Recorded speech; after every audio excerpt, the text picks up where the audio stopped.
Bago ang kanyang kaarawan, sinabi ng asawa ko na walang selebrasyon. Ngunit sa bulsa ng kanyang jacket, natagpuan ko ang isang reserbasyon sa restaurant para sa 5, bayad mula sa aking pera, at imbitasyon para sa buong pamilya niya. Wala ang pangalan ko. Ngumiti ako ng mahinahon. Naku, mahal, ang gabing ito ay hinding-hindi mo malilimutan. Bago tayo magsimula, isulat ninyo kung saan kayo nanonood. Interesado kaming malaman. Naway masiyahan kayo sa pakikinig sa nakakaaliw na kuwentong ito. Itinulak ni Isabel ang mabigat na pinto ng gusali. Gamit ang kanyang balikat, yakap-yakap ang bayong ng mga pinamili. Hinahampas ng hangin ng Nobyembre ang laylayan ng kanyang damit, at ang malamig na ambon ay pumapasok sa kanyang leeg. Nanginig siya, at mabilis na pumasok sa gusali. Ang elevator, gaya ng dati, ay sira. Ang pag-akyat sa ika-5 palapag, pagkatapos ng 10 oras na trabaho sa accounting, ay parang pag-akyat sa bundok apo. Sa ika-3 palapag, huminto si Isabel para magpahinga. Sumandal sa malamig na pader, at ipinikit ang kanyang mga mata. Sa edad na 42 laba, pakiramdam niya ay 60 na siya. Masakit ang kanyang likod, nananakit ang mga binti, at kailangan pa niyang magluto ng hapunan. Si Antonio, syempre, ay nakahiga sa sopa hawak ang kanyang telepono. Sa loob ng 20 taong pagsasama, hindi niya naturuan si Antonio na mag-init man lang ng sarili niyang pagkain, lalo na ang magluto. Umikot ang susi sa kandado na may pamilyar na kaluskos. Pumasok si Isabel sa pasilyo, at agad na narinig ang ingay ng telebisyon mula sa sala. Naghubad siya ng tsinelas, tinanggal ang kanyang pangginaw, at dinala ang mga pinamili sa kusina. Hindi man lang itinaas ni Antonio ang kanyang ulo nang dumaan si Isabel. Nakaupo siya sa sopa, nakatutok sa screen ng kanyang telepono. Habang walang kamalay-malay, nangumunguya ng chichirya. "Nandito ka na pala?" sabi ni Isabel. Inilapag ang bayong sa lamesa. Hindi isang tanong, hindi isang pagbati, kundi isang katotohanan lamang. "Oo," sagot ng asawa niya. Hindi inaalis ang tingin sa screen. Sinimulan ni Isabel na ayusin ang mga pinamili. Manok para sa adobo, patatas, kangkong para sa sinigang. Bukas ay Sabado. Maaari siyang magluto para sa ilang araw. Automatikong gumagalaw ang kanyang mga kamay. Sa loob ng maraming taon, pareho lang ang ginagawa. Trabaho, palengke, pagluluto, paglilinis. Paulit-ulit, binuksan niya ang gripo para hugasan ang patatas at biglang nakita ang kanyang refleksyon sa madilim na bintana sa itaas ng lababo. Isang pagod na muka, mga puting hibla ng buhok na hindi na niya naaasikaso na kulayan buwan-buwan. Kailan ito nangyari? Kailan siya naging ganitong pagod na babae? "Tony, gusto mo ba ng adobo?" Sigaw niya, papunta sa sala. "Sige." Kinuha ni Isabel ang kutsilyo at sinimulang balatan ang patatas. Ang mga balat ay nahuhulog sa lababo na may ritmikong kaluskos. Sa labas, dumidilim na. Sa ibaba, may mga batang nagtatawanan. May sumara ng pinto ng tricycle. Isang ordinaryong gabi. Ng isang ordinaryong araw, pagkalipas ng kalahating oras, naghanda siya ng hapunan. Tamad na tumayo si Antonio mula sa telepono at pumunta sa kusina. Umupo siya sa kanyang karaniwang puwesto sa tabi ng bintana at kumuha ng kanin. Sinandukan siya ni Isabel ng sinigang at inilapit ang plato ng adobo. "Kumusta ang trabaho?" tanong niya. Mas dahil sa ugali, kaysa sa tunay na interes. "Okay lang, pagod. Buong araw akong nakikipag-usap sa mga kliyente," sagot ni Antonio. Habang humihigop ng sabaw ng sinigang. Nagtatrabaho siya bilang manager sa isang construction company. Katamtaman ng sahod, ngunit matatag.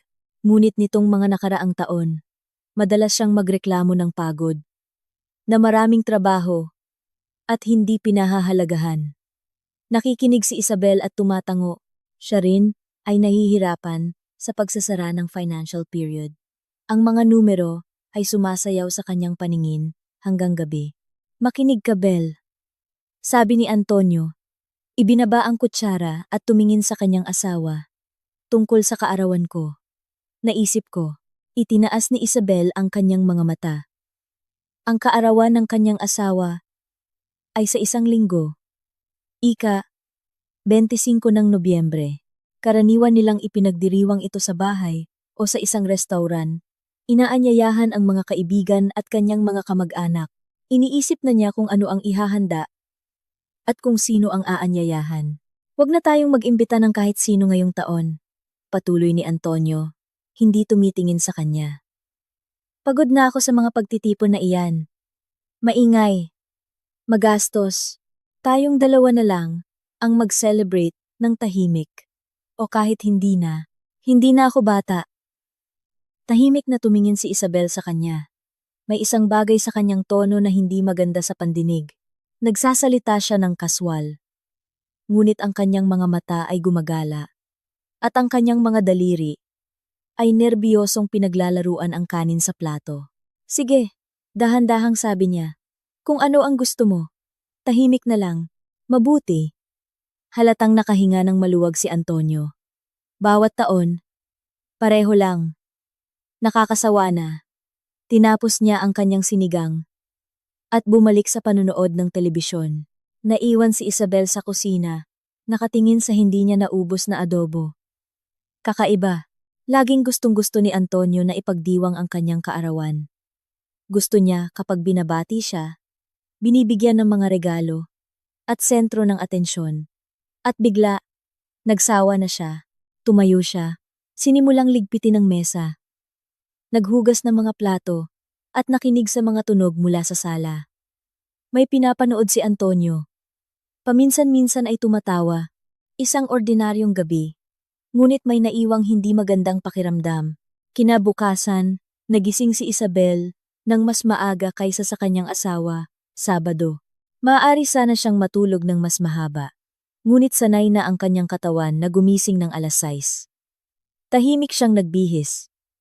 At pumunta sa kusina para magtimpla ng kape. Madilim pa sa labas. Ang Nobyembre, ang isa sa mga madidilim na buwan. Nagising si Antonio ng alas 10. Lumabas siya sa kusina na antok pa. Nakasuot ng lumang sando at shorts. Nakapagluto na si Isabel ng almusal. Naisaing ang kanin. At nalinis ang kalan. Gusto mo ng kape? Tanong niya. Sige, timplahan mo ako. Humikab siya at nag-inat. Maliligo muna ako. Tapos pupunta ako kay nanay. Tumango si Isabel. Si Aling Valentina, ang kanyang biyenan, ay mag-isang nakatira sa isang maliit na apartment sa kabilang dulo ng lungsod. Biyuda na siya sa loob ng 15 taon. Isang babaeng malakas, may pagkamatapang, mahilig mag-utos sa kanyang anak at manugang. Regular siyang dinadalaw ni Antonio para magkabit ng estante. Ayusin ang gripo o mamalengke para sa kanya. Sige, sabi ni Isabel. Pakikumusta mo na lang ako. Pumasok si Antonio sa banyo. At si Isabel ay nagsalin ng pangalawang tasa ng kape para sa sarili. Umupo sa tabi ng bintana at tiningnan ng bakuran. Mga puno na walang masyadong dahon, basang mga bangko, isang palaruan na may nagbabalat na mga duyan. 10 taon na silang nakatira sa apartment na ito. 10 taon na parehong tanawin sa labas ng bintana. Pagkalipas ng kalahating oras, lumabas si Antonio. Bihis at suklay na. Kinuha ang kanyang jacket mula sa sabitan sa pasilyo. Aalis na ako. Mamayang gabi na ako uuwi. Sige, sagot ni Isabel. Sumara ang pinto. Naiwan siyang mag-isa. Ang katahimikan sa apartment ay halos nahahawakan. Tinapos ni Isabel ang kanyang lumamig na kape. At isinampay ang mga damit na nasa washing machine. Habang inaalis ang basang jacket ni Antonio mula sa drum, automatiko niyang kinapa ang mga bulsa. Isang lumang ugali mula pa noong madalas niyang makalimutan ang mga resibo at papel. May nakapa siyang isang bagay na matigas. Kinuha niya ang isang nakatuping papel. Binuklat ito. At natigilan. Reserbasyon ng mesa sa Golden Century Restaurant. Petsa. Ika. 25 ng Nobyembre. Oras. 7 p.m. Bilang ng tao. 5. Pangalan para sa reserbasyon. Antonio Morales. Binasa ito ni Isabel ng 3 beses.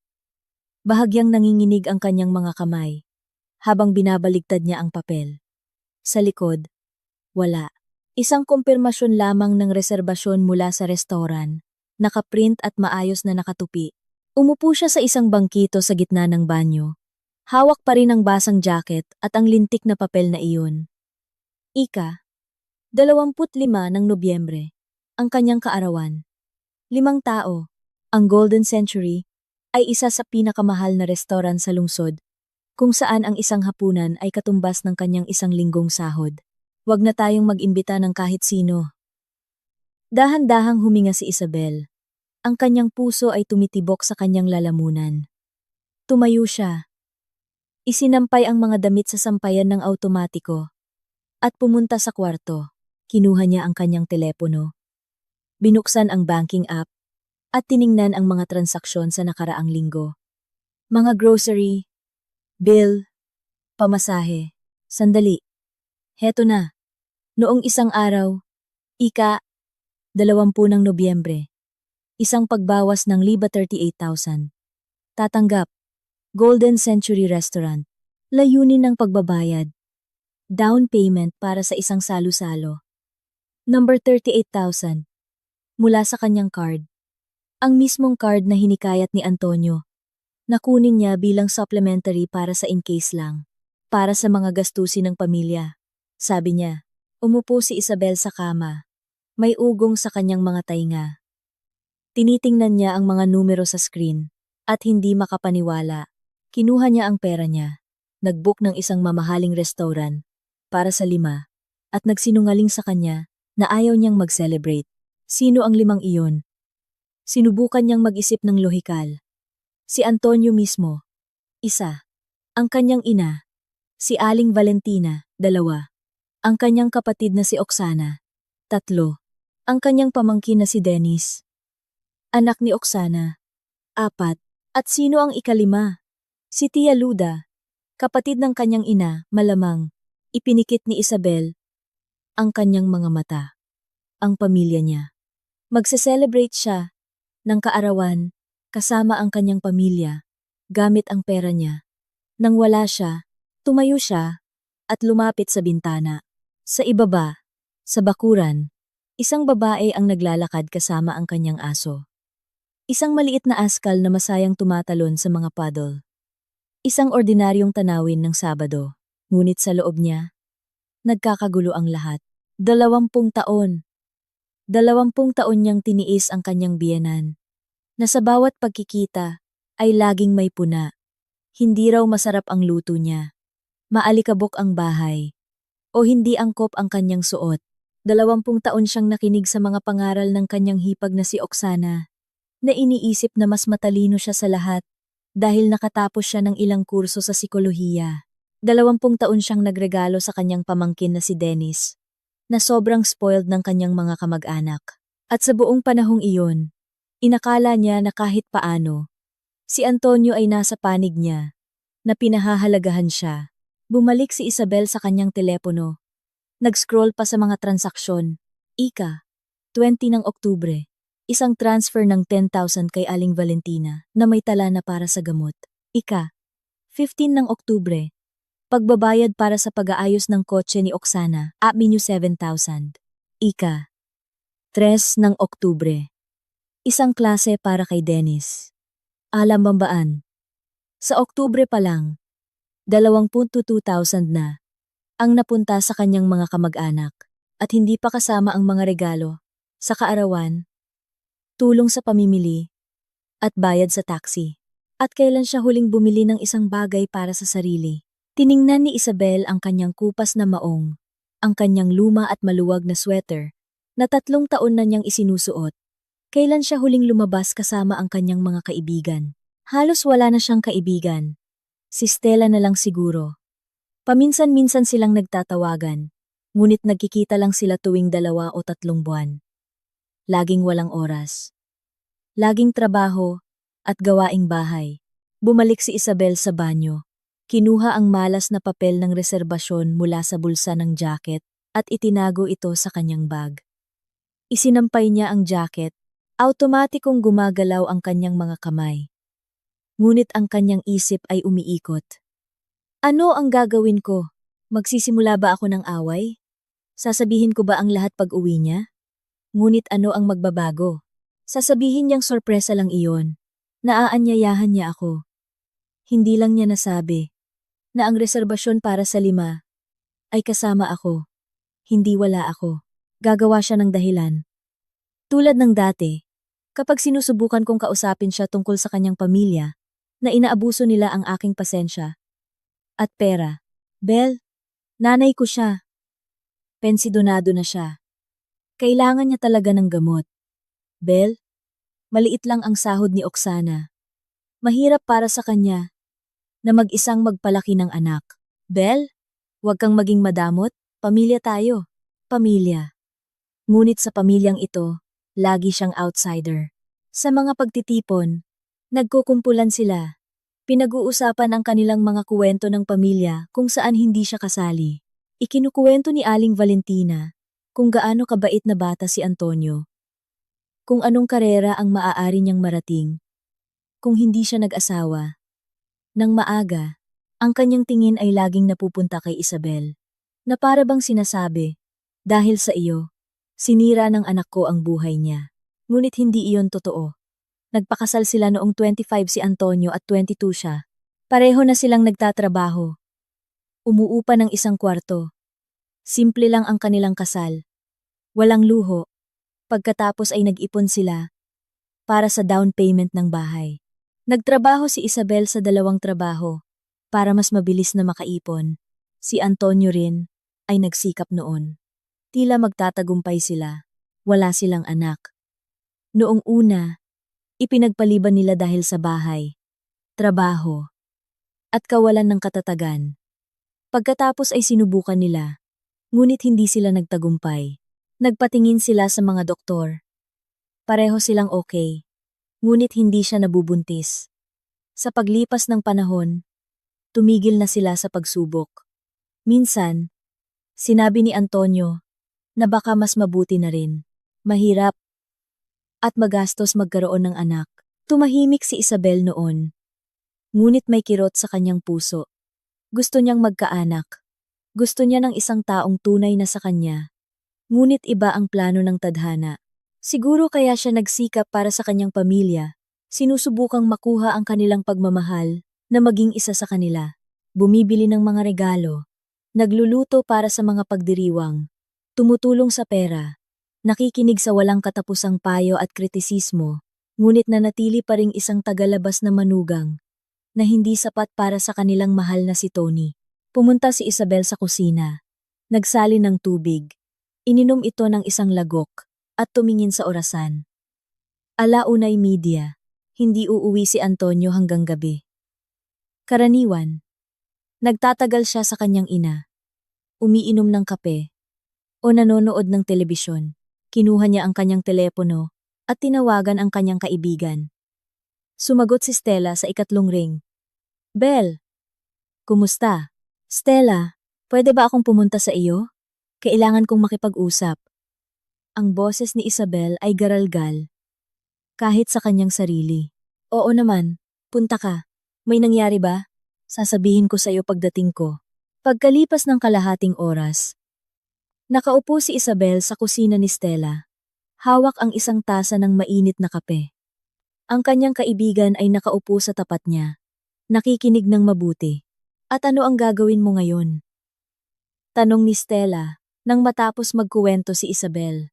Hindi ko alam. Umiling si Isabel. Sa totoo lang, hindi ko alam. Magsisimula ako ng away. Itatanggi niya ang lahat o gagawa ng dahilan. Bel, isipin mo ito. Lumapit si Stella. Hindi lang ito tungkol sa restaurant at pera.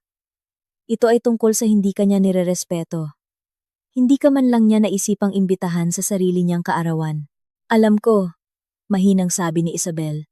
At ano ngayon? Gusto mo bang mabuhay ng ganito? Nagtatrabaho para sa lahat.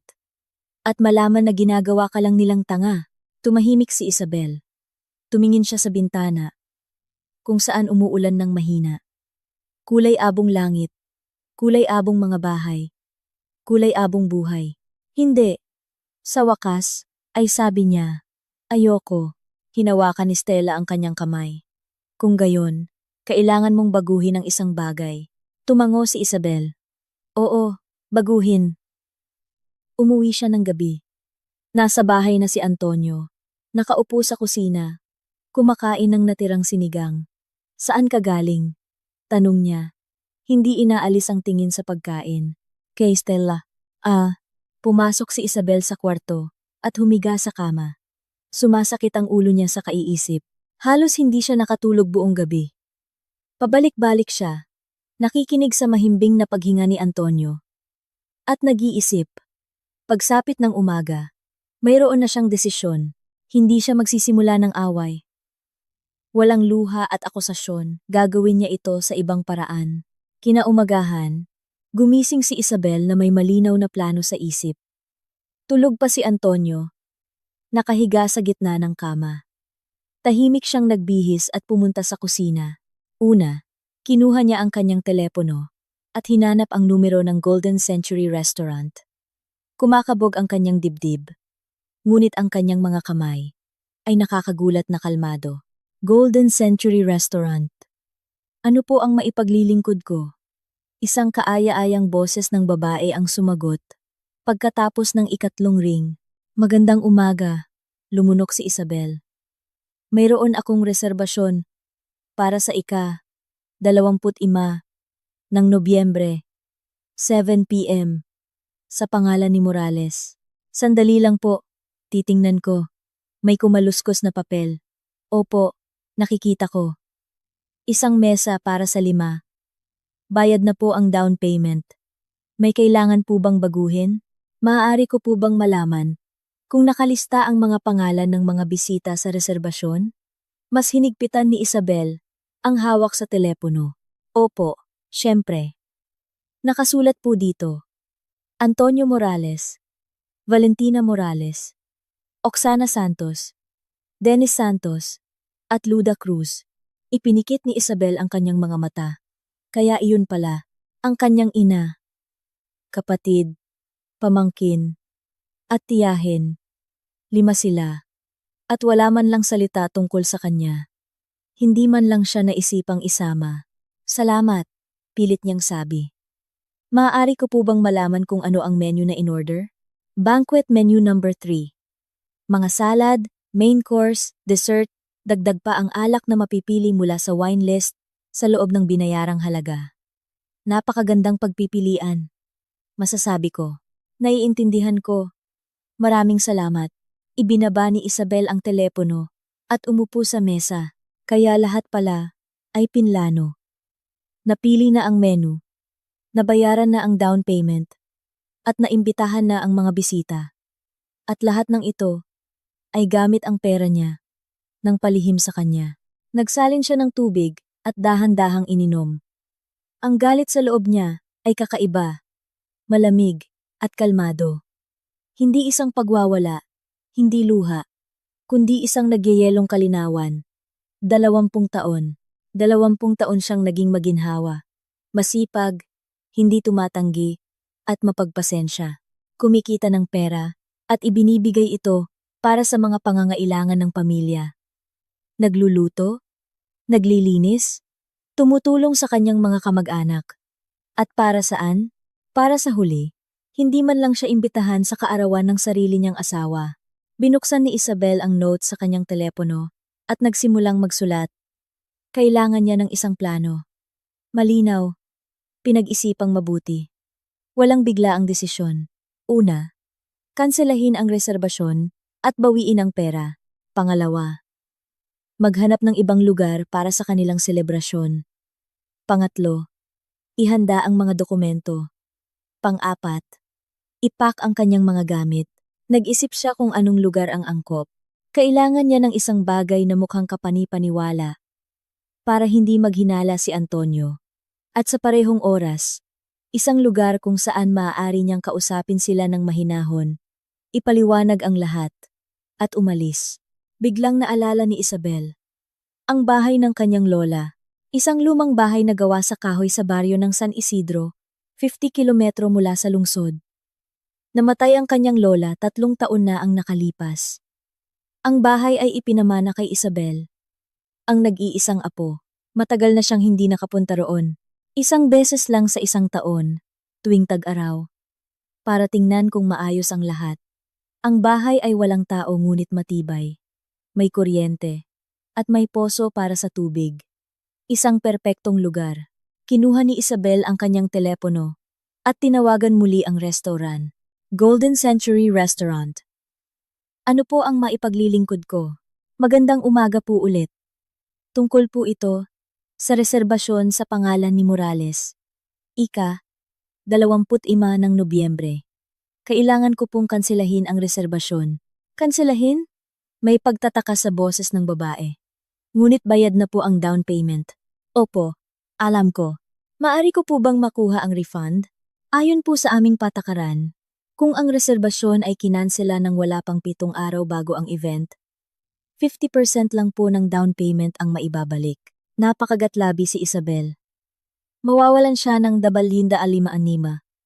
Ngunit mas mabuti na iyon kaysa bayaran ang isang salo-salo para sa kanyang mga kamag-anak. Sige. Kanselahin ninyo. Saan ko po matatanggap ang refund? Sa parehong card po, kung saan ginawa ang pagbabayad. Sa loob ng 3 araw ng trabaho. Mabuti. Salamat. Ibinaba niya ang telepono at sumandal sa upuan. Unang hakbang, tapos na.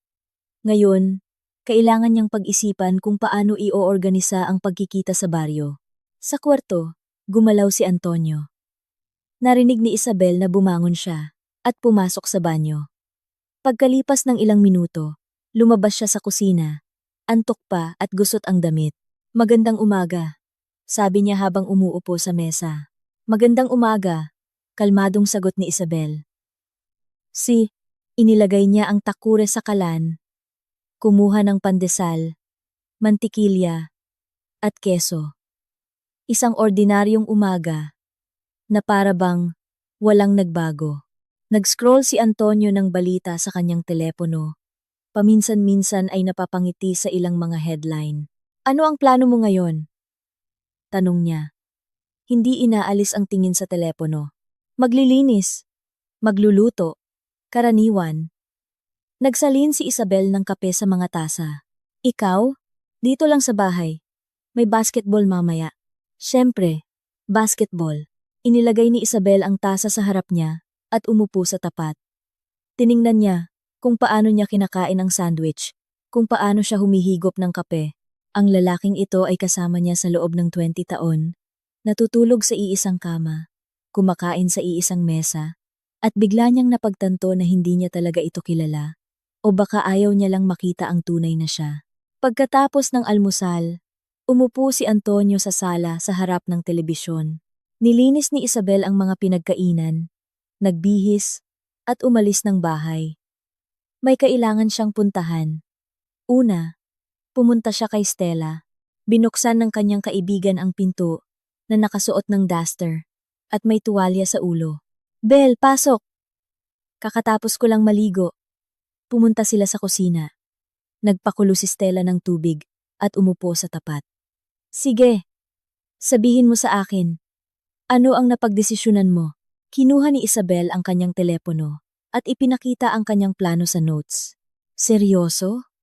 Nanlaki ang mga mata ni Stella. Gagawin mo talaga iyan?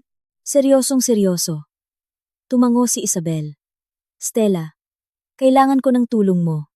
Sa 25, sa hapon, kailangan mong tawagan si Antonio bilang isang administrator ng restaurant. Bilang administrator? Nagdududang tiningnan ni Stella. At ano ang sasabihin ko?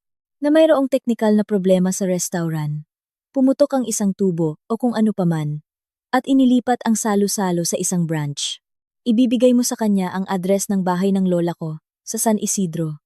Sabihin mo na ito ang bagong venue ng restaurant. Isang countryside concept. At maniniwala siya. Dapat. Nagkibit balikat si Isabel. Hindi niya iisipin iyon ng malalim. Ang mahalaga ay magsalita ka ng may kumpiyansa. Kaya mo ba? Nag-isip si Stella. Pagkatapos ay dahan-dahang tumango. Kaya ko. Para sa iyo. Kaya ko. Ngunit Belle, sigurado ka ba? Baka gusto mong pag-isipan ulit? Buong gabi akong nag-isip, mahinang sabi ni Isabel. 20 taon akong nag-isip, tama na. Niyakap siya ni Stella. Kung gayon, gawin natin ito. Umuwi si Isabel ng tanghali. Nakaupo pa rin si Antonio sa harap ng telebisyon, ngayon ay may hawak na beer. Dinaanan niya lang ito papunta sa kusina at nagsimulang magluto ng tanghalian. Gumagalaw ang kanyang mga kamay. Automatikong naghihiwa ng mga gulay. Naghahalo sa kaldero. Naghahanda sa mesa. Ngunit ang kanyang isip ay gumagana. Ang mga sumunod na araw ay ginugol niya sa isang kakaibang estado. Sa isang banda, lahat ay normal. Trabaho, bahay, hapunan kasama ang kanyang asawa. Mga walang kuwentang pag-uusap. Sa kabilang banda, parang may isang mekanismo sa loob niya na metodikal na nagbibilang ng oras at naghahanda para sa mapagpasyang sandali. Kinuha ni Isabel ang isang lumang sports bag mula sa aparador at dahan-dahang inilagay ang kanyang mga gamit. Mga dokumento, pasaporte, marriage certificate, mga bank card, mga damit, ang mga pinakakailangan, mga larawan mula sa album kung saan kasama niya ang kanyang lola, ang kanyang mga magulang na wala na, ilang mga bagay na mahalaga sa kanya, ang mga hikaw ng kanyang ina, ang alampay ng kanyang lola, isang postcard mula kay Stella. Ginawa niya ito ng paunti-unti. Kapag si Antonio ay nasa trabaho o naliligo, itinago niya ang bag sa itaas ng aparador. Hindi siya tumitingin doon. Noong Miyerkules, kumuha si Isabel ng day off sa trabaho at pumunta sa San Isidro. Ang biyahe ay tumagal ng mahigit 1 oras. Ang bus ay umikot-ikot sa mga baku-bakong daan, dumadaan sa mga bukirin at kakahuyan. Nasa kalagitnaan na ng Nobyembre. Ang mga puno ay kalbo, ang langit ay kulay abo. Bumaba siya sa hintuan, sa gitna ng baryo, at naglakad sa pamilyar na daan. Ang San Isidro ay maliit, mga 30 bahay lang. Ang iba ay mga nagbabakasyon lang tuwing tag-araw. Ang bahay ng kanyang lola ay nasa dulo, malapit sa gubat. Isang palapag na gawa sa kahoy, na may mga inukit na dekorasyon na gustong-gusto ng kanyang lola. Umingit ang tarangkahan. Nang itulak ito ni Isabel, ang daanan papunta sa beranda ay tinubuan na ng damo. Mahirap pihitin ang susi sa kandado. Bumukas ang pinto na may mabigat na buntong hininga. Sa loob, amoy alimuom at lumang kahoy. Pumasok si Isabel at tumingin sa paligid. Lahat ay nasa lugar. Ang lumang mesa, sa gitna ng kwarto, na natatakpan ng kupas na mantel. Ang lumang kalan sa sulok. Ang luma at sira-sirang sopa sa tabi ng bintana. Sa mga dingding, mga kupas na larawan. Sa mga estante, ang mga gamit sa kusina ng kanyang lola. Nagpatuloy si Isabel. Sumilip sa silid tulugan. Ang kama ay natatakpan ng lumang kumot. Sa bedside table, isang orasan na matagal nang huminto. Lahat ay parang nanigas sa araw na huling isinara ng kanyang lola, ang pintong iyon. Bumalik siya sa malaking kwarto, umupo sa mesa. Dito niya ginugol ang lahat ng kanyang mga bakasyon noong bata pa. Tinuruan siya ng kanyang lola na magluto ng bibingka, magkuwento, at haplusin ang kanyang ulo kapag umiiyak siya dahil sa mga away ng kanyang mga magulang. Dito ay mainit at tahimik. Dito siya laging pakiramdam na kabilang. Kinuha ni Isabel ang kanyang telepono. Binuksan ang listahan ng mga dapat gawin. Kailangan niyang ihanda ang bahay. Buksan ang kuryente. Punasan ang alikabok. Tingnan kung gumagana ang mga ilaw. Mag-igib ng tubig sa poso. Gawin itong mukhang medyo tinitirhan. Ginugol niya ang buong araw sa bahay. Pinunasan ang mesa, mga upuan, at nagwalis. Nakakita siya ng mga lumang kandila sa bodega.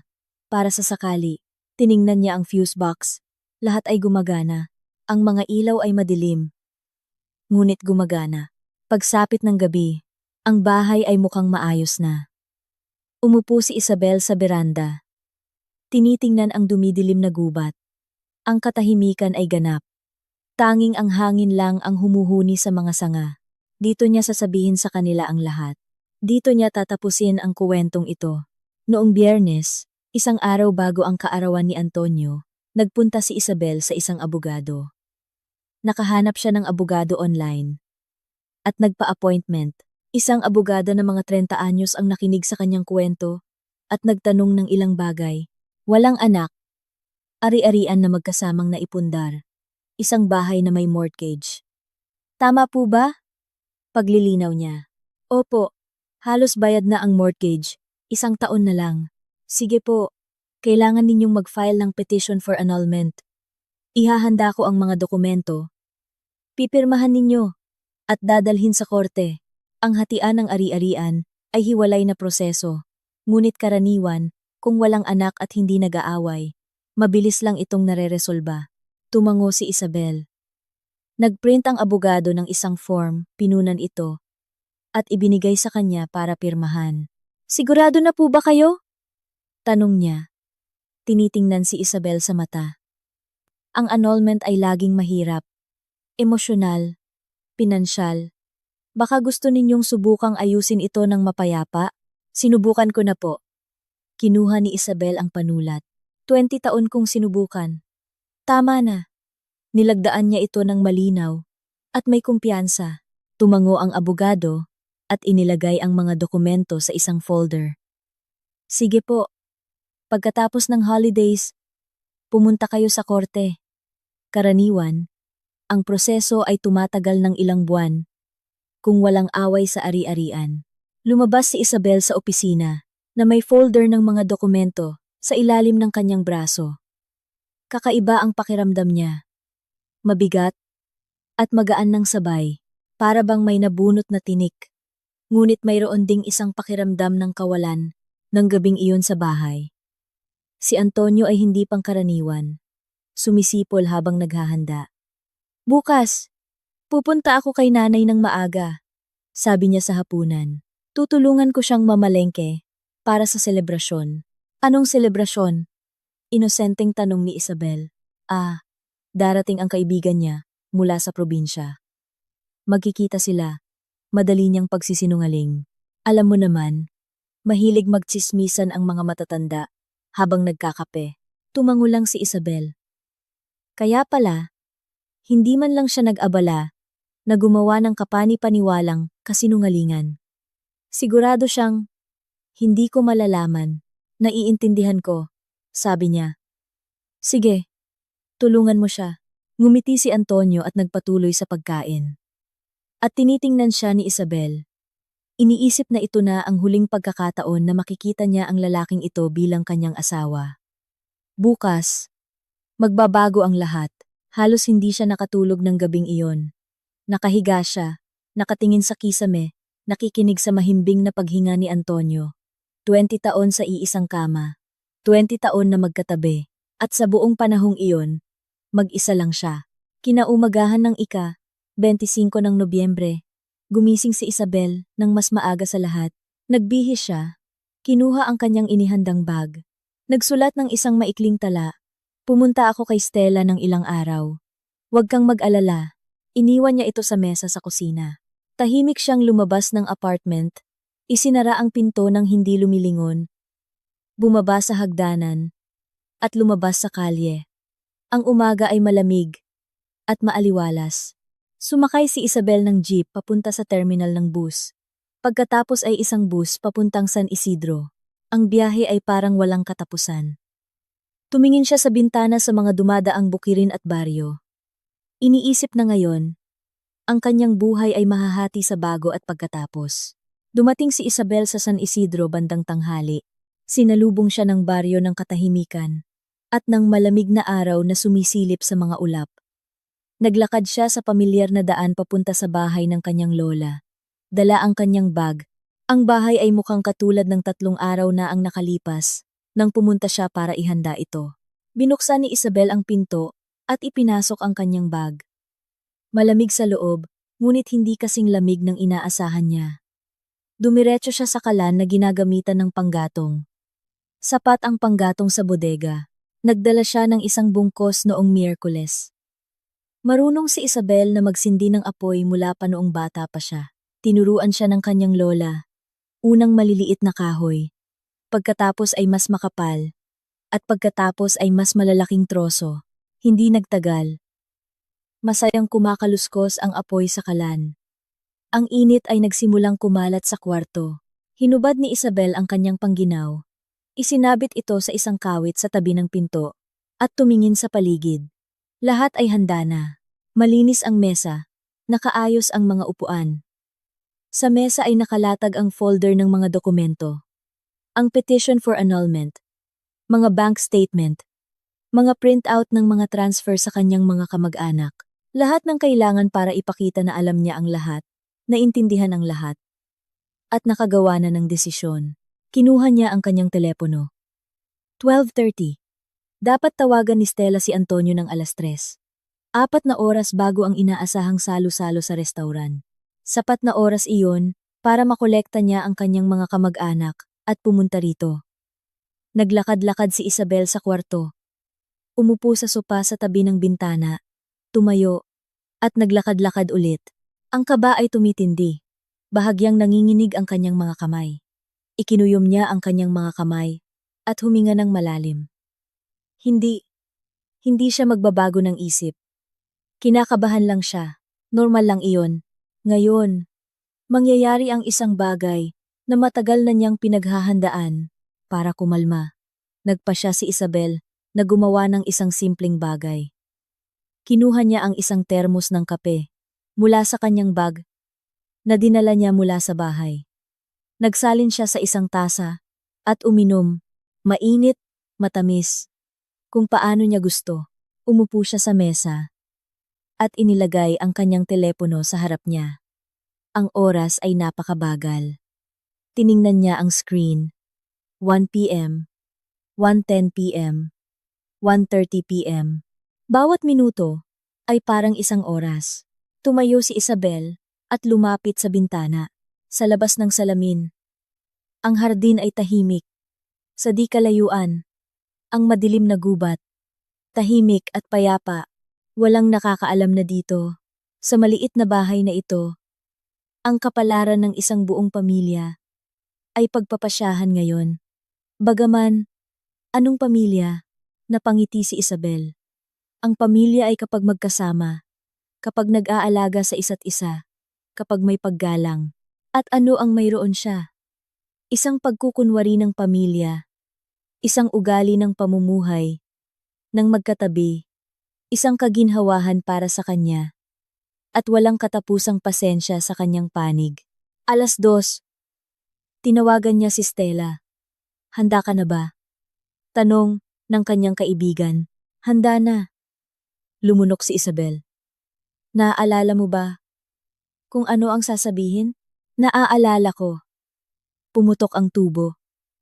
Inilipat ang salu-salo sa isang countryside branch ng restaurant. Bagong format. Bayad na ang lahat. Heto ang address. Magsasalita ako ng may kumpiyansa at propesyonal. Salamat Stella. Salamat talaga. Wala iyon. Para saan pa ang mga kaibigan? Maging matatag ka, Bel. Magaling ka. Ibinaba ni Isabel ang telepono at nagsimulang maglakad-lakad ulit sa kwarto. 2:00. Isang oras pa bago ang tawag. Hindi siya mapakali. Lumalapit sa bintana. Bumabalik sa mesa. Inaayos ang folder ng mga dokumento at lumalayo ulit. Eksaktong 3:00. Tumunog ang telepono ni Stella. Alam ni Isabel na tinatawagan na ng kanyang kaibigan si Antonio. Naisip niya kung paano siya nakaupo sa isang lugar. Marahil ay nasa kanyang ina na. Naghahanda para sa gabi. Kung paano niya kinuha ang telepono. Nakita ang isang hindi kilalang numero. 5 minuto ang lumipas. Tumawag ulit si Stella. Nagawa ko na, sabi niya. Naniwala siya. Nagulat siya noong una. Tinanong ulit ang address. Sinabi ko na, ito ay isang eksklusibong venue. Isang countryside format. Napakauso raw ngayon. Sinabi ko na, bilang kabayaran sa abala, mayroon siyang libreng bote ng champagne. Natuwa siya at sinabing ko kontakin niya ang kanyang mga bisita. Huminga ng maluwag si Isabel. Mabuti. Maraming salamat. Good luck, Belle. Tatawag ka ba mamaya? Oo naman.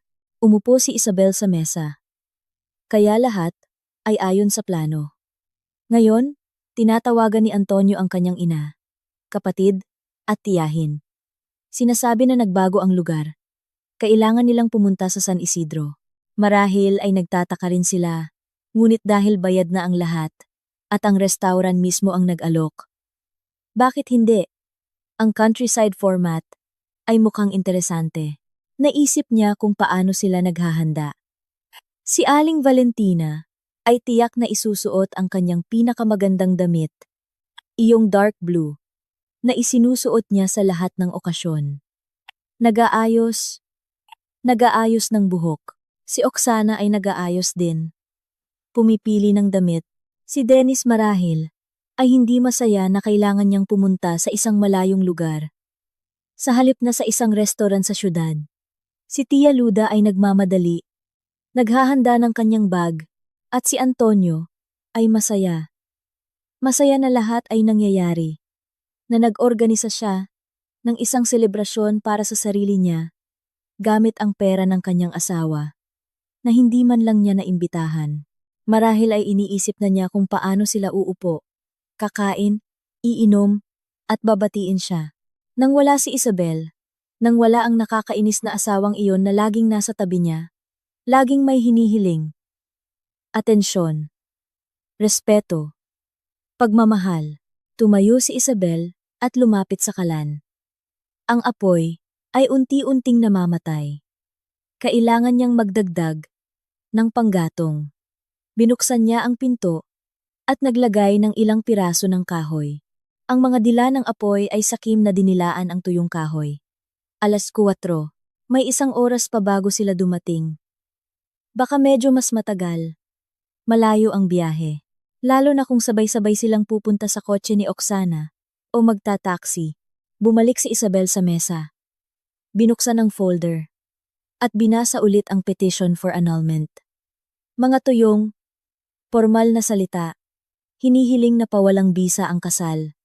Na ginanap, ang pagsasama ay hindi na posible dahil sa isinulat niya ang dahilan bilang irreconcilable differences. Hindi niya isinulat ang tungkol sa pagtataksil kahit na ito ay isang uri ng pagtataksil. Hindi man sa ibang babae, kundi isang pagtataksil sa kanya, sa kanilang pagsasama, sa kung ano ang dapat sana. Isa pang papel. Isang kasunduan sa paghahati ng ari-arian na inihanda ng abogado. Ibenta ang bahay, hatiin ang pera. Walang samaan ng loob. Malinis, simple, walang dagdag na emosyon. Ibinaba ni Isabel ang mga papel. Handa na ang lahat. Kailangan na lang maghintay. Lumapit ulit siya sa bintana. Ang araw ay papalubog na. Ang langit ay kulay rosas. Maganda. Laging sinasabi ng kanyang lola na ang paglubog ng araw sa probinsya ay espesyal, hindi tulad sa syudad kung saan may usok at alikabok. Dito, malinis ang langit at ang araw ay dahan-dahang lumulubog na para bang nagpapaalam hanggang bukas. 5:00, isinuot ni Isabel ang kanyang pangginaw, lumabas sa beranda at tumayo, nilalanghap ang malamig na hangin. Amoy ng usok mula sa mga nagluluto sa kalapit na bahay. Ang baryo ay gumigising sa gabi. May isang asong tumahol sa malayo. Isang tarangkahan ang sumara. At may mga boses na narinig. Bumalik siya sa bahay. Hinubad ang kanyang pangginaw. Naglakad-lakad sa kwarto. At inayos ang mga upuan sa mesa. Kahit na maayos na ang mga ito, kailangan lang niya ng isang bagay na pagkaabalahan. 5:60. Tahimik ang telepono. Kinuha niya ito at tiningnan. May signal. Puno ang baterya. Maayos ang lahat. Hindi pa lang sila dumarating. Umupo siya sa sopa, inilagay ang telepono sa tabi niya, at ipinikit ang kanyang mga mata. Sinusubukang kumalma. Ang kanyang puso ay mabilis na tumitibok. At may kirot sa kanyang sentido. Huminga ka, sabi niya sa sarili. Huminga ka lang. Magiging maayos ang lahat. Tama ang ginagawa mo. 50-50. Narinig niya ang tunog ng isang makina sa labas. Tumayo si Isabel at tumakbo sa bintana. Sa daan papunta sa bahay. May isang kotse, isang kulay abong sedan, na katulad ng kay Oksana. Huminto ang kotse sa tarangkahan. Nagsisimula na. Lumayo si Isabel sa bintana at tumayo sa tabi ng mesa. Ang kanyang mga kamay ay kusang nag-krus sa kanyang dibdib. Inalis niya ang pagkakakrus at ibinaba ang mga ito. Kalma. Malakas ka. Pinag-isipan mo ang lahat. Sumara ang pinto ng kotse. Pagkatapos ay isa pa.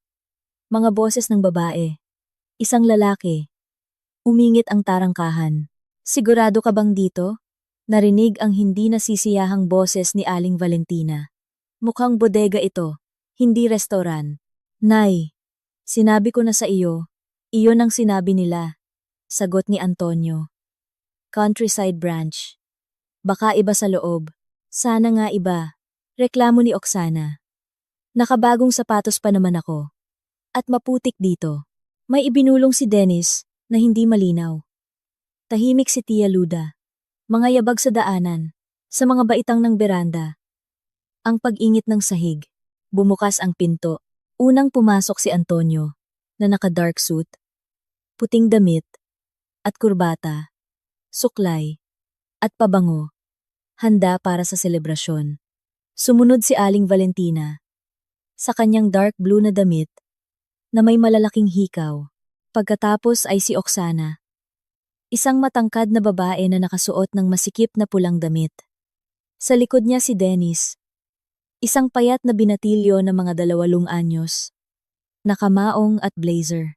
At huli, si Tia Luda. Isang matabang babae na mga 60 anyos, naka-brown suit. Pumasok sila ng sabay-sabay. Maingay na nag-uusap. At natigilan. Nakatayo si Isabel sa tabi ng mesa. Nasisinaga ng madilim na ilaw mula sa bombilya sa kisame. Nakasuot siya ng simpleng maong at sweater. Nakatali ang kanyang buhok. Walang anumang kasuotang pang-selebrasyon. Kalmado ang kanyang mukha. Bel, namutla si Antonio. Anong ginagawa mo dito? Hinihintay ko kayo. Kalmadong sabi niya. O, tatayo lang kayo dyan. Nasaan ang restaurant? Lumingon si Aling Valentina na para bang inaasahan na makakita ng mga waiter at mga nakahandang mesa. Tony, anong nangyayari? Hindi ko maintindihan. Lumapit si Antonio kay Isabel. Ano ba ito? Tinawagan kami. Sinabing dito raw ang salo-salo. Tinawagan ka. Pagtatama ni Isabel. O mas tamang sabihin, tinawagan ka ng kaibigan ko bilang isang taga-restaurant. Para pumunta kayo rito, tumahimik. Nagkatinginan ang mga kamag-anak. Si Oksana ang unang nakaunawa. Niloloko mo ba kami?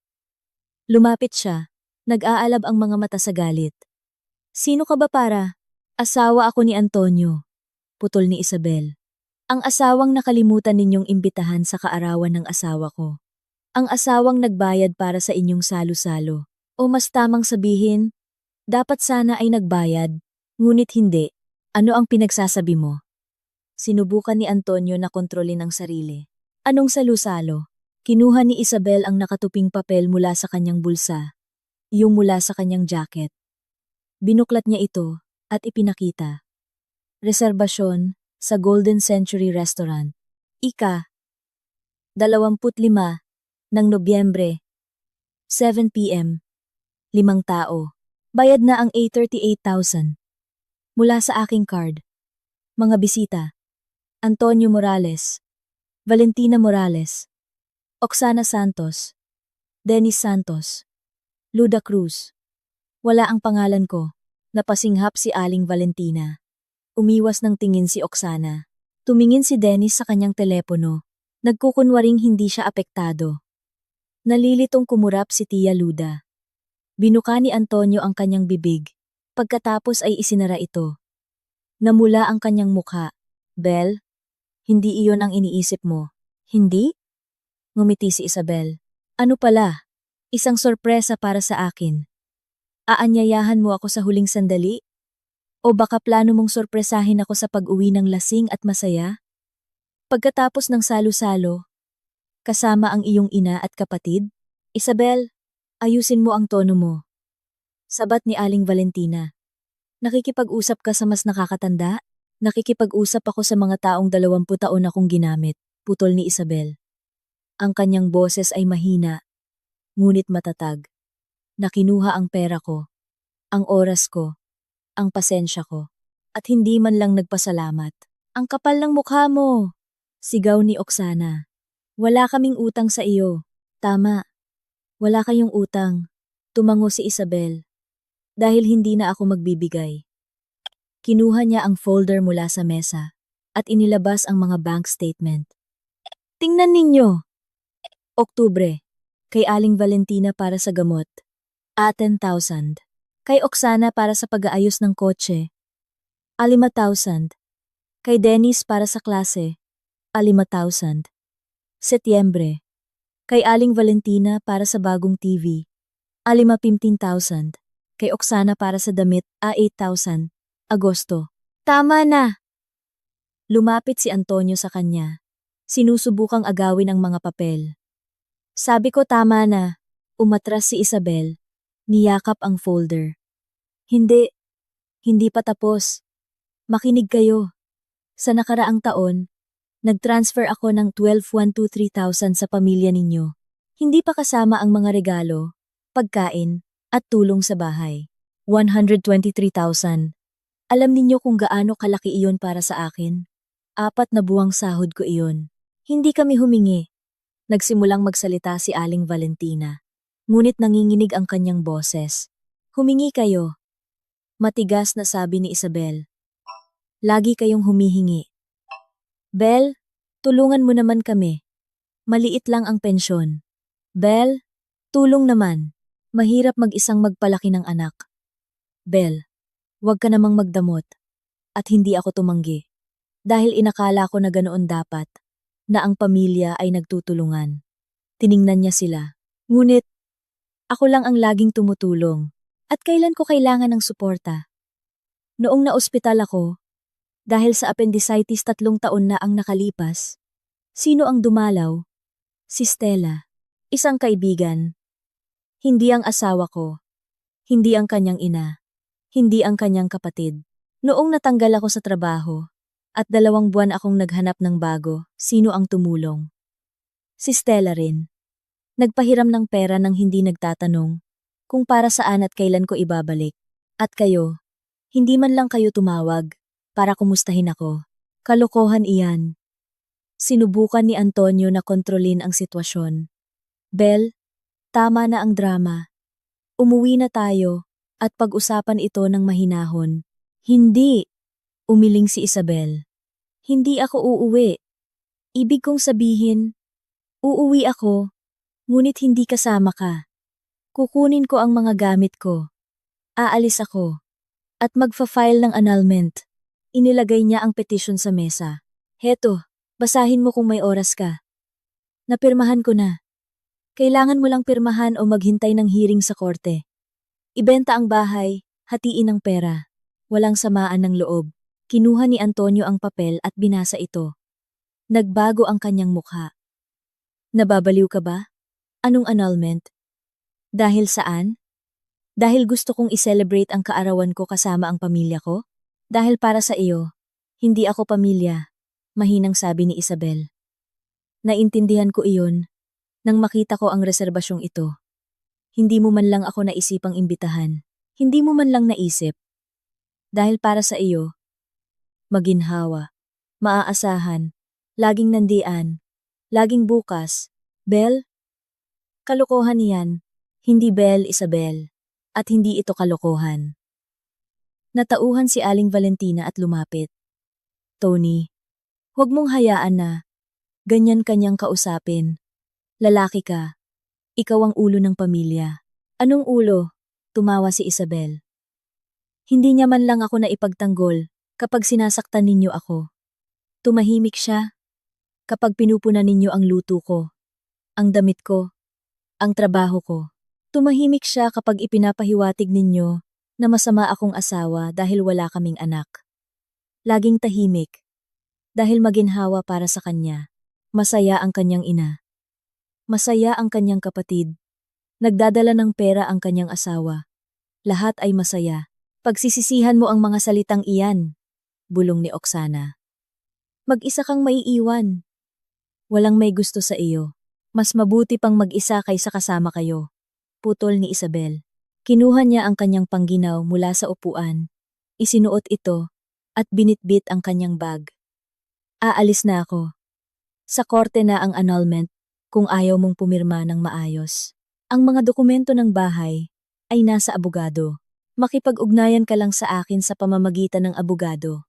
Tapos na. Hinarangan ni Antonio ang kanyang daan. Hindi ka aalis. Uuwi na tayo ngayon. Umalis ka sa daan ko. Tumingin si Isabel sa kanyang mga mata. Umalis ka. Bago ko tawagan si Stella. Alam niya ang lahat at naghihintay ng tawag ko. Kung hindi ako tatawag sa loob ng 10 minuto, pupunta siya sa pulis. Nang blow-bluff ka lang, subukan mong tingnan. Nakatayo sila, magkatitigan. 20 taon na magkasama. At ngayon ay mga estranghero. Nakita ni Isabel ang galit, pagkalito, at sama ng loob sa kanyang mga mata. Ngunit hindi pagmamahal. Baka hindi kailanman nagkaroon.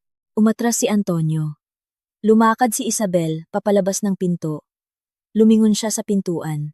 Nga pala, kinansela ko ang reserbasyon. Ibinalik na ang pera sa aking card. Kalahati lang. Ang natitira ay kinuha ng restaurant para sa cancellation. Ngunit problema ninyo na iyon. Mag-celebrate kayo rito kung gusto ninyo. Bahay ko ito, ngunit ibinibigay ko sa inyo ang gabing ito. Libre. Lumabas siya sa beranda. Ang malamig na hangin ng gabi ay dumampi sa kanyang mukha. Huminga ng malalim si Isabel at bumaba sa mga baitang. Sa likod niya, narinig niya ang sigaw ni Aling Valentina. Tony, hahayaan mo ba siyang umalis ng ganoon? Ngunit tahimik si Antonio. Nakarating si Isabel sa tarangkahan. Lumabas sa daan, kinuha ang kanyang telepono, at tumawag ng taxi. Mabilis na sumagot ang operator. Kailangan ko po ng taxi sa baryo ng San Isidro. Bahay numero 12. Papunta sa syudad. Darating po sa loob ng 20 minuto. Salamat. Sumandal siya sa bakod, tinitingnan ang bahay. Ang mga ilaw ay nakasindi sa mga bintana. Ang mga anino sa loob. Ang pamilya ni Antonio ay nag-uusap. Kumikilos. Marahil ay nagsisigawan. Pinag-uusapan kung ano ang gagawin. Ngunit wala na siyang pakialam. Ginawa niya ang dapat niyang gawin matagal na, at magaan ang kanyang pakiramdam. Hindi masaya, hindi malungkot, magaan lang, tulad ng pagkatapos ng isang mahabang pagkakasakit. Pagkalipas ng 20 minuto, dumating ang taxi. Umupo si Isabel sa likurang upuan, at sinabi ang address ng apartment ni Stella. Tara na! Umandar ang taxi, naiwan ang baryo. Sa unahan, kumikinang ang mga ilaw ng syudad. Binuksan ni Stella ang pinto. Halos hindi pa napipindot ni Isabel ang doorbell. Ang mukha ng kanyang kaibigan ay balisa. Ang kanyang mga mata ay takot. Kumusta? Paano nangyari? Hinila niya si Isabel sa loob ng apartment at kinuha ang kanyang bag. Pumunta si Isabel sa kusina at umupo sa mesa. Ang kanyang mga kamay ay bahagyang nanginginig pa rin. Ang adrenaline mula sa pag-uusap na iyon ay hindi pa nawawala sa kanyang dugo. Tapos na, sabi niya. Sinabi ko sa kanila ang lahat. Ibinigay ko ang petition for annulment at umalis. Nagpakulo si Stella ng tubig, umupo sa tapat, at hinawakan ang kamay ni Isabel. Magaling ka. Totoo. Magaling ka. Proud ako sa iyo. Oo. Ngumiti ng bahagya si Isabel. Ngunit natatakot ako, Stella. Natatakot ako. 20 taon ng buhay ko ang natapos sa isang gabi. Ano ang susunod? Isang bagong buhay. Matatag na sabi ni Stella. Malaya ka na. Naiintindihan mo ba? Malaya mula sa kanya. Sa kanyang pamilya. Sa lahat ng bangungot na ito. Oo, nakakatakot. Ngunit lilipas din iyan. Kumulo ang tubig. Nagtimpla si Stella ng kape at kumuha ng biskwit. Nakaupo sila sa kusina, umiinom ng mainit at matamis na kape, at unti-unting kumakalma si Isabel. Ang init, liwanag, katahimikan, at pag-aalala ng kanyang kaibigan, lahat ng ito ay nagbalik sa kanya sa realidad. Dito ka na muna, sabi ni Stella. Kahit gaano katagal, may 2 kwarto ako. Sapat ang espasyo. Salamat. Hinawakan ni Isabel ang kanyang kamay. Salamat talaga. Ngunit ayokong makaabala. Ilang araw lang, tapos maghahanap ako ng kwarto o isang maliit na apartment. Hindi ka abala, sabi ni Stella. Mas masaya pa nga, malungkot mag-isa. Nang gabing iyon, halos hindi nakatulog si Isabel. Nakahiga siya sa folding bed sa kwarto ni Stella. Nakatingin sa kisame, at paulit-ulit na inaalala ang sandaling iyon sa bahay ng kanyang lola. Ang mga mukha ng kanyang mga kamag-anak. Nalilito. Galit. Nasasaktan. Ang mukha ni Antonio. Unang nagulat. Pagkatapos ay galit. Pagkatapos ay parang nawawala. At naalala rin niya ang mga magagandang bagay. Mayroon namang magagandang bagay, hindi ba? Ang mga unang taon nang sila ay bagong kasal. Si Antonio noon ay maalaga. Nagdadala ng mga bulaklak. Tumatawag sa tanghali para kumustahin siya. Naglalakad sila sa gabi. Nanonood ng sine. Nagpaplano. Kailan ito natapos? Kailan siya naging walang pakialam? At siya ay naging maginhawa. Marahil ay unti-unti itong nangyari. Taon-taon, ugali sa ugali.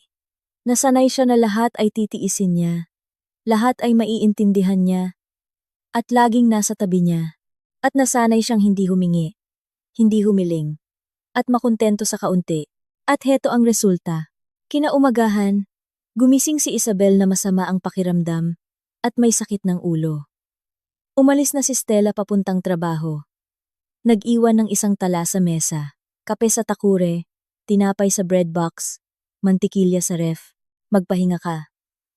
Mag-usap tayo mamayang gabi. Nagtimpla si Isabel ng kape at ininom ito habang nakatayo sa bintana. Ang lungsod ay gumigising. Mga kotse, mga tao, abala. Isang ordinaryong Lunes. Ngunit para sa kanya, ang Lunes na ito ay ang simula ng isang bagong bagay.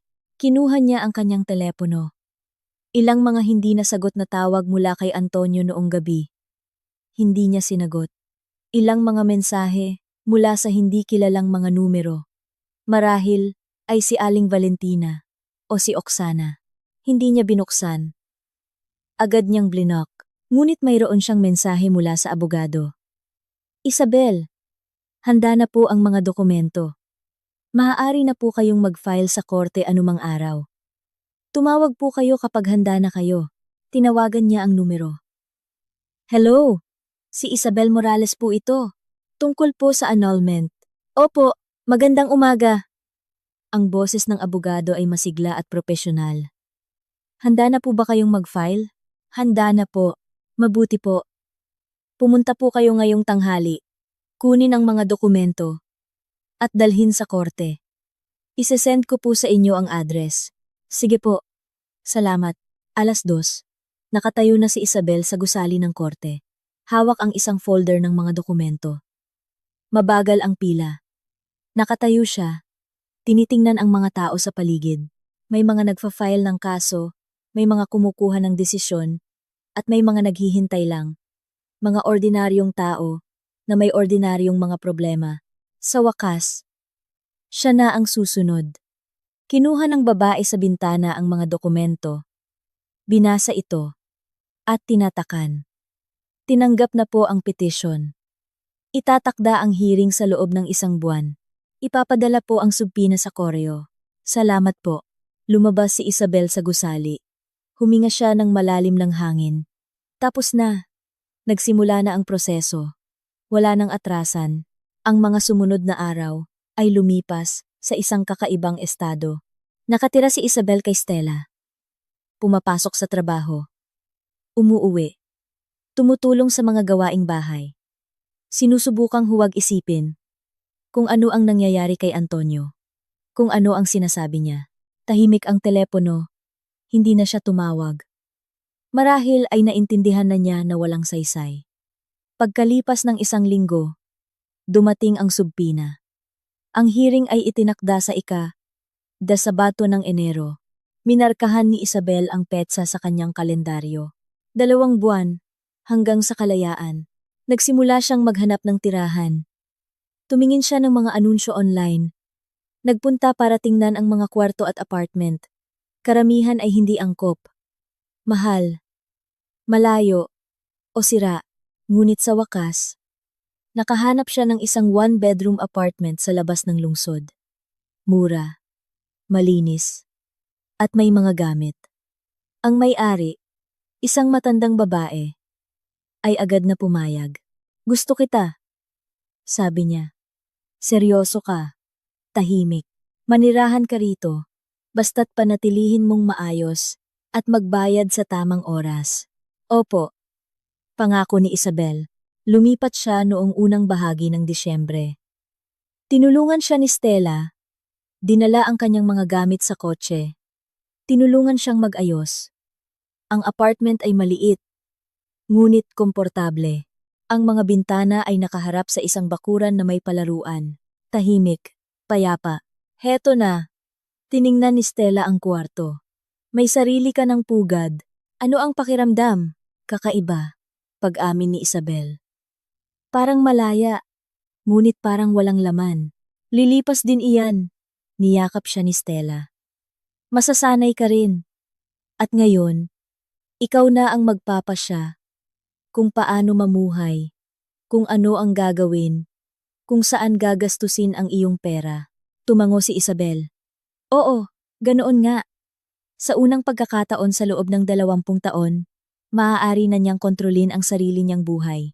Ang Disyembre ay mabagal na lumipas. Trabaho, bahay, paminsan-minsang pagkikita kay Stella. Natututo si Isabel na mamuhay mag-isa. Nagluluto siya ng gusto niya. Hindi ng gusto ni Antonio. Nanonood siya ng mga pelikulang gusto niya. Nagbabasa ng mga libro. Natutulog hanggat gusto niya tuwing weekend. At unti-unti, napupunan ng kawalan. Hindi pa kagalakan. Ngunit isang uri ng kapayapaan. Gumigising siya sa umaga at hindi na nakakaramdam ng bigat sa dibdib. Umuuwi siya at hindi na naghihintay ng masamang tingin ng kanyang asawa. Natutulog siya at hindi na iniisip kung ano ang nagawa niyang mali ngayon. Bago magbagong taon, tumawag si Stella. Belle, mag-celebrate tayo sa ibang lugar. Sa isang resort o beach house. Tayong dalawa lang. Mag-relax tayo. Sige, pumayag si Isabel. Gusto niyang umalis. Nakahanap sila ng isang murang beach house sa kalapit na probinsya. Maliit na mga kubo at malapit sa dagat. Nag-celebrate sila ng bagong taon sa tabi ng dagat, umiinom ng champagne, at nagtatawanan. Hindi na alala ni Isabel si Antonio kung paano nila karaniwang ipinagdiriwang ang mga holiday sa bahay ng kanyang ina, kasama ang kanyang mga kamag-anak. Ngayon, iba na. Magaan, simple, sarili niya. Noong Enero, dumating ang subpina para sa hearing. Kumuha si Isabel ng day off sa trabaho, pumunta sa korte ng maaga, at nakipagkita sa kanyang abogado sa pasilyo. Magiging maayos ang lahat. Pagpapakalma nito. Pumirma siya ng kasunduan sa annulment. Hindi tumututol sa paghahati ng ari-arian. Formalidad na lang ito. Tumango si Isabel. Sa loob, may kirot. Ngayon, makikita niya si Antonio sa unang pagkakataon mula noong gabing iyon sa baryo. Pumasok sila sa courtroom. Nakaupo na si Antonio sa kabilang panig. Katabi ang isang lalaki. Marahil ay kanyang abogado. Itinaas niya ang kanyang mga mata nang pumasok siya. Tumingin at umiwas ng tingin. Hindi nagtagal ang hearing. Binasa ng hukom ang petisyon. Tinanong kung iginigiit pa rin ng magkabilang panig ang annulment. Pareho silang sumagot ng oo. Nagdeklara ang hukom ng recess para sa desisyon. Lumabas sila sa pasilyo. Lumapit si Antonio kay Isabel. Pwede ba tayong mag-usap? Ano ang gusto mong sabihin? Ikinrus ni Isabel ang kanyang mga braso. Hindi ko akalain na aalis ka talaga. Mahina siyang nagsalita, nakatingin sa sahig. Inakala kong lalalamig ka. At babalik. Ang tagal na nating magkasama. 20 taon. Sang-ayon ni Isabel. 20 taon akong naging maginhawa para sa iyo. At nang hindi na, hindi mo man lang ako sinubukang pigilan. Hindi ko alam kung ano ang sasabihin. Itinaas niya ang kanyang mga mata. Tama ka. Sa lahat ng bagay, nagpakasama ako. Oo. Tumango siya. Nagpakasama ka. Ngunit ayoko ng pag-usapan ito. Tapos na. Baka pwede pa nating subukan ulit. May pag-asa sa kanyang boses. Magbabago ako, promise. Magiging iba ako. Hindi. Umiling si Isabel. Hindi na natin susubukan. Ayoko na. Pasensya na. Lumayo siya at umupo sa isang bangko malayo sa kanya. Tumayo si Antonio. Pagkatapos ay bumalik sa kanyang abogado. Pagkalipas ng kalahating oras, tinawag ulit sila sa courtroom. Inanunsyo ng hukom ang desisyon. Ang kasal ay pinawalang bisa. Ang ari-arian ay hahatiin ayon sa kasunduan. Ibenta ang bahay. Hatiin ang pera. Tapos na. Hindi na sila mag-asawa. Lumabas si Isabel sa gusali ng korte na masigla. Maaliwalas ang panahon. Nakakasilaw ang araw. Kinuha niya ang kanyang telepono at tinawagan si Stella. Kumusta? Mabilis na sumagot ang kanyang kaibigan. Tapos na. Opisyal na ang annulment. Binabati kita. May kagalakan sa boses ni Stella. Opisyal ka ng malaya. Ano ang pakiramdam? Mabuti. Ngumiti si Isabel. Totoo. Mabuti. Nagdala ng balita ang Pebrero tungkol sa pagbebenta ng bahay. Nakahanap si Antonio ng mga bibili. Mabilis na naisagawa ang transaksyon. Natanggap ni Isabel ang kanyang bahagi. Awan 5 milyon. Ang perang pinaghirapan niya kasama niya. O baka mas higit pa. Una, ibinalik niya ang utang kay Stella. Ang halagang hiniram niya noong naghahanap siya ng trabaho. Tumanggi si Stella, ngunit iginiit ni Isabel. Kunin mo. Mahalaga ito sa akin. Gusto kong magsimula ng bagong buhay. Nang walang utang. Pagkatapos, umupa siya ng isang maayos na one-bedroom apartment sa isang magandang lugar na may mga gamit. Malapit sa kanyang trabaho. Bumili siya ng mga bagong damit. Hindi mula sa mass market tulad ng dati, kundi dekalidad at maganda. Nag-enroll siya sa gym para sa swimming. Nagsimula siyang mag-aral ng English. Isang matagal ng pangarap na hindi niya napaglaanan ng oras at pera. Unti-unting umaayos ang kanyang buhay. Sa trabaho, na-promote siya. Naging senior accountant na may dagdag sahod. Sa gym, nakilala niya ang mga babaeng kaedad niya. Nagsimula silang mag-swimming ng sabay at paminsan-minsan ay nagkakape pagkatapos ng ehersisyo. Isang araw noong Marso, inanyayahan siya ni Stella sa isang blind date. Belle, ipakikilala kita sa isang mabuting lalaki. Kasama sa trabaho ng kapatid ko. Hiwalay. Maayos naman. Stella, masyado pang maaga. Anong maaga? 42 ka na. Nagsisimula pa lang ang buhay. Sige na, makipagkilala ka lang. Kung hindi mo gusto, hindi mo na siya kailangang makita ulit. Pumayag si Isabel. Nagkita sila sa isang cafe. Si Isabel, si Stella kasama ang kanyang asawa, at ang kasamahan na si Michael. Isang lalaki na mga 40 anyos, isang engineer, kalmado, at may sense of humor. Ang pag-uusap ay naging magaan at natural. Nagkuwento si Michael tungkol sa kanyang trabaho. Si Isabel, tungkol sa kanyang mga klase sa English. Nagtawanan sila at nagbiruan. Sa pagtatapos ng gabi, hiningi niya ang kanyang numero. Pwede ba kitang tawagan? Lumabas tayong dalawa, kung okay lang sa iyo? Pwede. Ngumiti si Isabel. Nagsimula silang mag-date. Dahan-dahan. Walang pressure. Nanonood sila ng sine. Pumupunta sa mga exhibit o naglalakad lang sa lungsod. Si Michael ay maalaga, ngunit hindi mapilit. Nagtatanong tungkol sa kanyang buhay. Nakikinig ng hindi sumasabat. Nagbabahagi ng kanyang mga kwento. At hindi siya minamadali. Pagsapit ng tag-araw, napagtanto ni Isabel na masaya siya kasama niya. Hindi isang nag-aalab na pag-ibig, kundi isang mabuting pakiramdam. Kalmado at maaasahan. Noong Hulyo, nagbakasyon sila sa dagat sa isang maliit na baryo. Umuupa sila ng isang bahay, malapit sa tubig, naliligo, nagpapaaraw, at nagluluto ng hapunan ng sabay. Tumingin si Isabel sa paglubog ng araw. At naisip kung gaano kasaya ngayon, kung gaano kagaan ang paghinga. Isang gabi, habang nakaupo sa beranda na may isang baso ng alak, tinanong ni Michael, "Masaya ka ba?" Nag-isip si Isabel. Alam mo, hindi ako sigurado kung ito ay kaligayahan sa klasikong kahulugan, ngunit payapa ako. Nabubuhay ako sa paraang gusto ko. Ginagawa ko ang gusto ko. Kasama ko ang mga taong nagpapahalaga sa akin. Malaking bagay iyon. Iyon ang kaligayahan. Ngumiti siya. Nasanay lang tayong isipin na ang kaligayahan ay mga paputok at paru-paro sa tiyan, ngunit sa totoo lang, ito ay kapag payapa ang iyong kalooban. Tumango si Isabel. Oo, marahil ay ganoon nga. Noong taglagas, bumalik siya sa San Isidro. Mag-isa. Sa isang weekend, gusto niyang tingnan ang bahay. Kung maayos ang lahat. Pumasok siya at tumingin sa paligid. Lahat ay tulad ng dati. Ang mesa, ang kalan, ang sopa. Tanging sa sulok ay may isang balat ng candy. Marahil ay naiwan mula sa gabing iyon. Pinulot niya ito, itinapon, at umupo sa mesa. Naalala kung paano siya nakatayo rito, halos 1 taon na ang nakalipas, naghihintay sa kanila.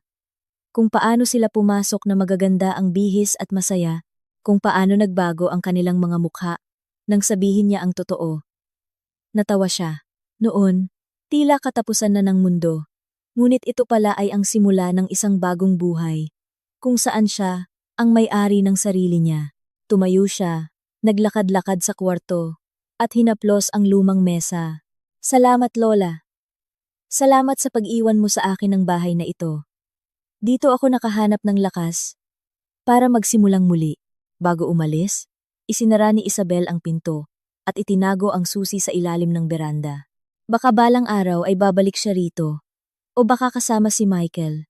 Ipakita sa kanya ang bahay. Ikuwento ang nangyari. At magtawanan sila kung paano minsan kailangan mong sirain ang lahat para makapagtayo ng bago. Ngunit sa ngayon, bumabalik siya sa lungsod, sa kanyang bagong buhay, sa isang trabaho na nagbibigay kasiyahan, sa mga kaibigan na nagpapahalaga sa kanya, sa isang lalaki na kasama niya ay payapa at masaya, sa kanyang sarili na sa wakas ay natagpuan niya. Ang bus ay mabilis na tumatakbo sa highway. Sa labas ng bintana ay dumadaan ang mga bukirin at kagubatan. Tumingin si Isabel sa daan at ngumiti.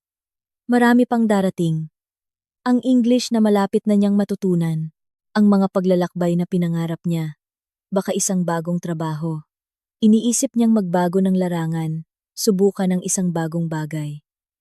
Ang mahalaga, hindi na siya natatakot.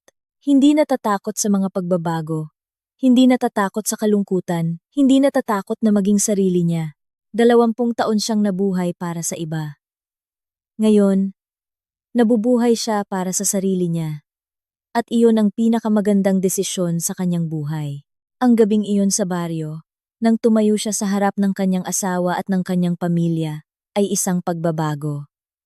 Noon, sinabi niya, ang gabing ito ay hinding-hindi mo malilimutan. At totoo iyon. Naalala ito ni Antonio. At siya rin.